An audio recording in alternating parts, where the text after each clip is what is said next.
बहुत लोग वाहवाही कर रहे थे, वाह अपने मिथिलांचल के लिए डंडा खाया हुआ। मैं एक सवाल आप सबसे पूछना चाहता हूँ, हम इस बात का इंतजार क्यों करते हैं कि जो हमारे लिए लड़ रहे हैं सिर्फ हम उनके लिए ताली बजाने का काम करें? हम इस बात का इंतजार क्यों करते हैं हर बार कि जब हमारे सामने विषम परिस्थिति आएगी तभी लड़ने के लिए तैयार होंगे? हम आपको बता दें, मिथिला स्टूडेंट यूनियन, इनकी बस छोटी सी मांग थी, आप बड़े बड़े पोस्टरों पर अभी भी देख रहे होंगे, स्मार्ट मिथिला बनाने की मांग। मिथिलांचल के लिए एक मांग चल रही है, हम मिथिला राज्य की मांग भी कर रहे हैं। कुछ दिनों भागलपुर को स्मार्ट सिटी घोषित कर दिया गया, सिर्फ इसलिए ताकि हमारे मिथिलांचल राज्य की मांग कमजोर पड़ जाए, भागलपुर स्वयं में तुष्ट हो जाए और हमसे कट जाए। ठीक है, हम अलग राज्य की मांग भी हटा देते हैं, नहीं चाहिए। भारत एक है, ये हम भी मानते हैं, हम पूरे भारत के नागरिक हैं, ये हम भी मानते हैं। किंतु हमारे शहर, हमारे क्षेत्र में जब सारी चीजें हैं, जब नेताजी के भाषण में हर बार ये बात शामिल होती है कि मिथिलांचल में बहुत क्षमता है, बहुत क्षमता है, तो उन क्षमता को उजागर करने के लिए, उन्हें आगे बढ़ाने के लिए संसाधन कहाँ है? और अगर उन्हीं संसाधनों की मांग को लेकर कुछ छात्र वहां पहुंचते हैं तो पुलिस को यह अधिकार किसने दिया है कि वो लाठीचार्ज करे? मैं ये जानना चाहता हूं, मैं ये पूछना चाहता हूं, अपने अपने जहन से सवाल करें।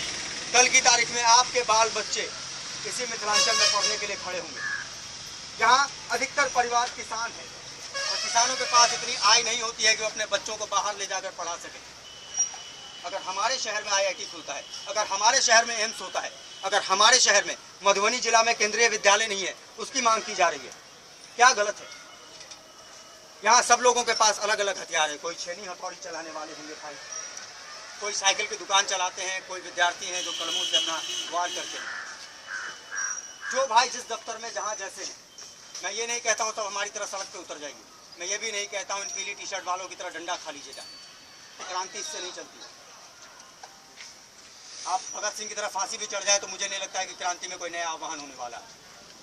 वो समय था और वो वक्त था जब भगत सिंह को फांसी चढ़ने की जरूरत थी। आप जो जहाँ जिस वक्त जैसे भी अपने मिथिलांचल के हित के लिए सोच सकते हैं और जो छात्र इससे जुड़कर काम कर सकते हैं, हम आप सबों से आग्रह करते हैं, जुड़िए, आइए, मिथिलांचल के लिए आगे आइए, अपनी मातृभूमि के लिए आगे आइए। मुझे पता है तमाशा खत्म हो गया है, कुछ लोग आएंगे मेरे पास आकर कहेंगे बाबा आप लोग बहुत अच्छा करते हैं। मैं पिछले 12 सालों से ये सुनता हूँ, आप लोग बहुत अच्छा करते हैं, लेकिन मेरे इस बहुत अच्छा करने का कोई परिणाम नहीं मिला है। मैं उस परिणाम के इंतजार में उस दिन मुझे लगेगा कि वाकई हम लोग बहुत अच्छा करते हैं।